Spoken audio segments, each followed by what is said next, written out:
Welcome everyone to this new webinar. This webinar is going to be about how to do the screening on the platform Covidence. So I'm going to give you some tips and show you how Covidence is structured for you to be able to do the screening. So first of all, you will receive an email with an invitation to join Covidence. So those of you attending the courses we have been teaching in Bergamo and in Madrid, you probably will have a Covidence account. Those of you not having this account, when you receive the invitation, you need to accept the invitation and just register for a new account. Once you have been registered, or if you have an account, once you have signed in, you will see this web. So you have the the review, the immunosuppression strategies review. So if you have any other systematic review because you have been using Covidence before, you will have more. But the one we are going to work with is this one, the one created on the 12th of April and called Immunosuppression Strategies to Reduce Toxicity in Pediatric Transplant. Okay, so first of all, to go inside the systematic review, you need to click on the title. Then you will be redirected to all the blocks you can work with. So the first block, which is import references, is the block related to how we have been incorporating the records. So you don't need to do anything on this block. The second one is the title and abstract screening block. So here is where you have to start working. So if you do click in title and abstract, you will see a status bar called Team Progress. And on the right side, you will see a number of records to screen, a button saying continue. We are going to go with this button later on. And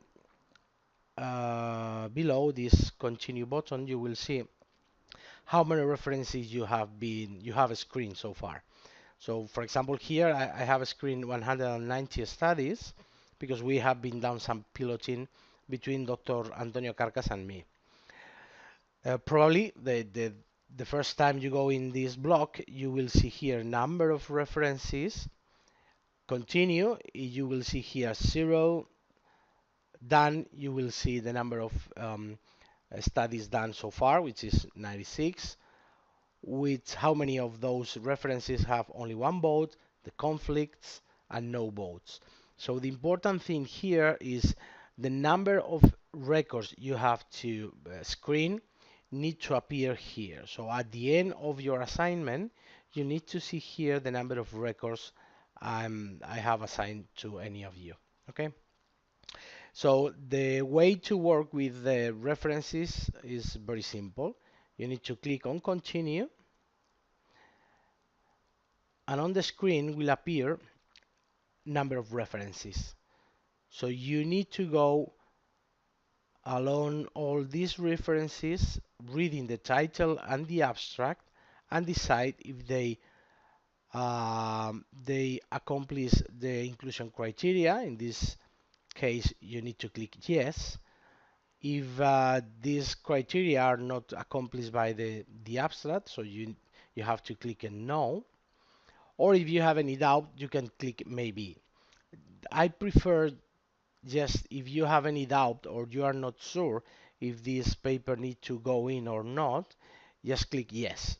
And probably if there is any other issue, we will have a conflict because each of the articles is reviewed by two independent reviewers. So it's better to do that. You can see here highlighted in green some words. This is because we have designed the inclusion criteria and we have selected some specific words that match the inclusion criteria in order to be highlighted here. That means that because we are talking about transplantation, children, and immunosuppression, you will see here these words highlighted. So the issue with these highlights is to give you a quick overview of, okay, if these words are included in the abstract, probably I need to go ahead with this abstract because it is interesting. In case you don't see any of these words, probably this record is not going to accomplish the inclusion criteria. Okay. So if you are looking to this abstract and you don't remember the inclusion criteria, which is easy at the beginning, you can click here and show criteria and you will see the inclusion and exclusion criteria. So because we have now here, it's much more easy to check if any of these inclusion criteria is included here. We are going to go with this inclusion and inclusion criteria later on. So anytime you open the block title and abstract, you will be redirected to a view where you can find all the abstracts. So just go ahead and click yes or no until you have your number assigned. Okay. So anytime I want to check how I'm doing, so I need to go back and we'll see here how many studies I have screened. So the other two blocks, which are full text screening and extraction, we are not going to go ahead with that because anytime we change from one screening to another or from the full text screening to the extraction exercise, I will produce a new webinar. So we will go ahead now with some structure of Covidence.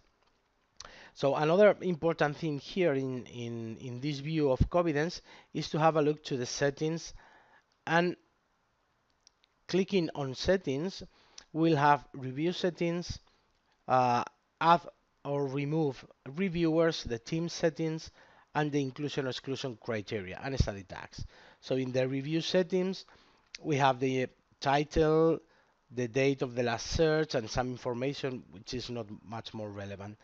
The issue here, and which is relevant, and I would like you not to work or to change these parameters, is the number of reviewers required for screening and for full text review. So we have set these two parameters in two. So we need two reviewers for the screening by title and abstract, and two reviewers for the full text review. So please do not do not change any of these parameters. The next one is the list of reviewers. So I'm the owner of the review. That means that I have created, and we have here a list of reviewers which have accepted so far, and the pending people. We have people pending of accepting. So this is something you don't need to be worried about. I'm going to manage that. The team settings is the way we can check how each of the reviewers is doing.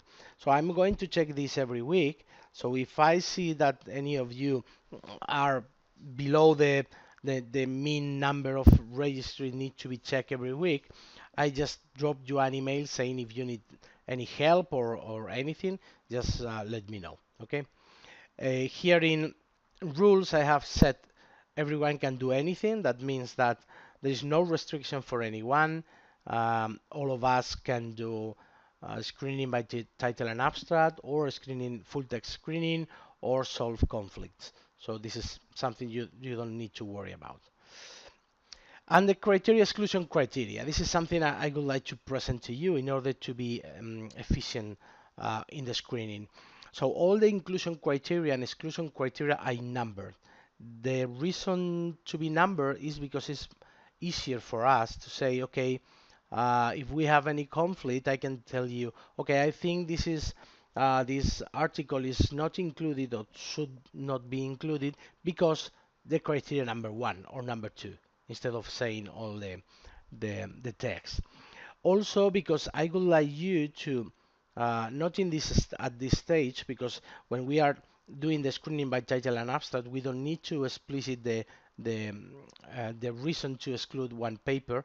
But in the next stage, when we will do the inclusion or exclusion work using the full text, we need to say which is the reason to exclude one paper. And For this exercise, I will go with this in the next webinar, but we would like you to state the order. So check the first inclusion criteria. If this is the first inclusion criteria, is the criteria is not accomplished by the paper, you need to say that the reason is not the or wrong study design. If the study fulfill the first criteria but not the second, then you need to say that the wrong population is the reason, and so on. So this is something we would like you to do, but we will go on this matter in at the second stage. The issue of the highlights I mentioned you before. Here you can see all the words we have included as keywords for inclusion and the keywords for exclusion, which is adults and elderly, because we are doing this systematic review only on pediatric population. Right. So also the last thing is the study tags. So study tags is the last section I would like you to mention. We have included one tag, which is interesting systematic review. The other two, awaiting classification and ongoing study, are here by default. Um, why we use study tags? Well, sometimes when we are doing the screening, we can find some systematic review that could be interesting to be used in the introduction of our practical clinical practice guidelines, or could be helpful for the recommendation phase. That is why we are using the study tags. Okay, so summarizing, you need to accept first of all the invitation. The second step is to register in Covidence, to be registered.